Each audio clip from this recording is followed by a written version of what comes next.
오늘 이제 길었던 에스겔서를 마치게 됩니다. 에스겔 1장에는 죽음의 강이었던 그발강 얘기를 시작했습니다. 그발강에서 이스라엘 사람들이 노예로 잡혀가서 거기에서 운하공사를 하고 있는 수로공사장에서 강제노동할 때에 하나님의 말씀이 임했습니다. 거기서 강제로 끌려다니면서 일을 하다가 죽거나 다치면 그냥 강물 속에 집어던져 넣어버리고, 그러면 악어나 짐승들이 와서 뜯어먹고 그냥 그렇게 버려지는 것이 그 당시 이스라엘의 운명이었습니다. 그리고 그 강에는 나일의 강에도 악어가 있었던 것처럼 바로 그 강은 죽음과 저주의 강입니다. 이스라엘 사람들에게 있어서 강이라고 하는 것은 우리는 젖줄을 그러지만 강에는 바로 어두운 사탄이 장악하고 있는 곳이라고 믿었습니다. 그런데 바로 그 강에 생수가 흘러 들어가서 생수가 닿기 시작하니까 죽음의 강이 이제는 생명의 강으로 바뀌었습니다. 그래서 많은 나무들이 생기고 또 물 속에는 물고기들이 넘치게 되었습니다. 이게 바로 하나님의 은혜 안에 있는, 은혜가 그 삶에 닿을 때, 은혜가 강가에 닿을 때 그 말씀이 그 강을 소성케 하고, 죽음의 강에 그 은혜의 강수가 닿으니까 죽음의 강이 생명이 역동하는 그런 놀라운 복이 임하게 되었는데, 바로 이러한 은혜가 우리의 삶에 일어나야 할 일입니다. 하나님의 말씀이 우리 속에 들어와야 되는데 우리는 하나님을 주목하지 않고 말씀에 주목하지 않습니다. 예루살렘 성전에는 문이 여러 개 있다고 그랬고, 생수가 흘러나온 문은 어디였나요? 오른쪽 문의 문지방이었습니다. 무슨 뜻일까요? 그 오른쪽 문에는 왕이나 들어가고 하나님이 들어가는 곳이지 일반 사람들은 들어갈 수 없는 곳이었죠. 근데 하나님께서는 에스겔을 데리고 바로 그곳으로 데리고 가셨잖아요. 여기에 중요한 원리가 있습니다. 근데 이 동쪽 문 말고 남쪽 문 앞으로 나오면 거기는 시끌벅적하고 많은 사람들이 예물로 드렸던 소나 양을 가지고 와서 그 양을 잡아먹고 고기 먹으면서 형님 이거 한번 먹어보라고 맛있다고, 또는 포도주가 맛있다고 그러면서 거기서 파티하고 잔치하는 곳입니다. 넘치게 구경거리가 많은 곳인데 하나님은 에스겔을 그 구경거리가 많은 그쪽 남쪽 문으로 인도하지 않고 하나님께서는 동문으로 인도하셔서 그 동문을 통하여서 하나님의 생수가 흘러나오는 것을 보여주셨다는 것입니다. 우리가 주목할, 우리는 교회에서 기대하는 것이 먹을 거 많이 주고 같이 놀아주면 은혜롭다고 그래요. 교회에 은혜가 넘친대요. 결국 남문 얘기입니다.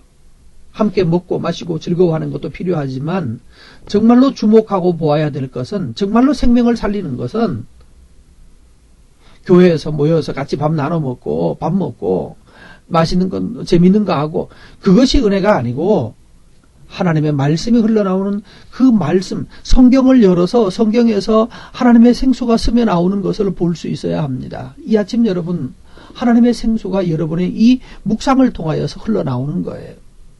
그래서 이 말씀이 흘러나올 때 이 말씀이 처음에는 약해 보이지만 이 말씀을 가지고 사람들에게 전하고 다른 사람들에게 점점 천보씩 천척씩 나가면서 가다가 보면 거기에서 큰 강이 되고, 이 말씀을 접하고 이 말씀을 듣는 순종하는 사람들의 삶에 놀라운 은혜들이 일어납니다. 죽음의 자리가 바로 생명의 자리로 바뀌고, 죽는다고 하던 사람이 살게 되고, 이런 이 강이란 말이 뭔가 하면 나할이라는 단어입니다. 이 나할이, 생명의 나할이 계속해서 일어나야 되는 거죠. 생명의 강물이 나할 흘러가면 13절 말씀에 오늘 본문 보시면 그 강이 흘러가는 곳이 나누어서 이스라엘 12지파에게 나누어서 기업이 되게 한다라는 말이 있죠. 이 기업이란 말이 뭔가 하면 나할라입니다. 바로 이 강이 결국은 기업으로 바뀌는 거예요.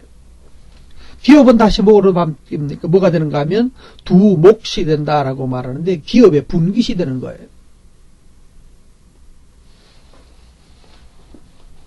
하나님께서 하나님의 은혜가 임하게 될 때 거기에서 은혜가, 거기에서 능력이, 거기에서 생명이 일어나고 소성함이 일어납니다. 그래서 하나님께서 그 다음 경계를 말씀하셨는데 15절부터 보면 어디부터 어디까지 어디부터 어디까지 다 결론으로 말하면 똑같습니다. 하나입니다. 강에서부터 바다까지.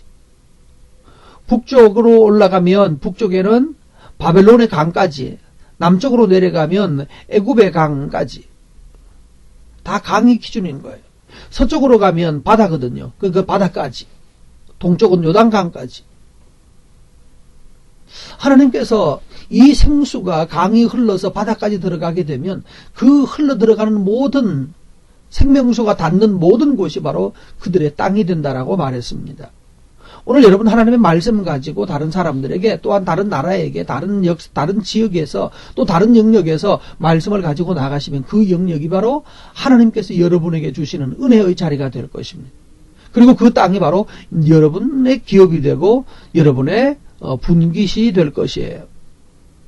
그러므로 즐거운 마음으로 기쁘게 하나님의 말씀을 가지고 다른 사람들에게 전하고 예수 그리스도를 순종할 것과 성령의 이끌림을 받을 것을 전하시면 그 전함받는 사람들이 순종할 때 같은 역사가 일어나고 또 그 역사로 말미암아서 나에게는, 전하는 사람에게는 바로 하나님이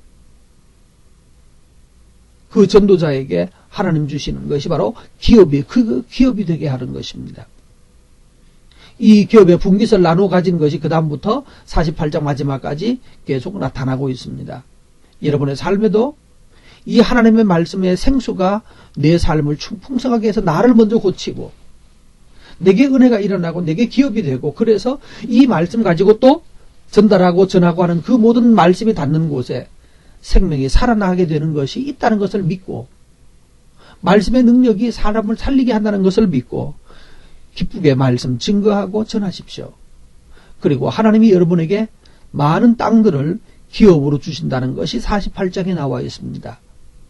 여기에 이 땅을 분배받는, 이 은혜를 받는 데서는 47장 22절 말씀에 보면 타국에서 온 사람이라 할지라도 똑같다는 거예요.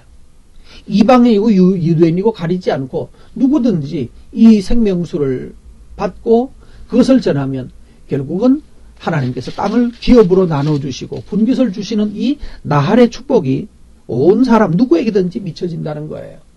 오늘 하나님께 순종해서 이 일에 여러분의 삶이 풍성한 기업을 누리게 되기를 바랍니다.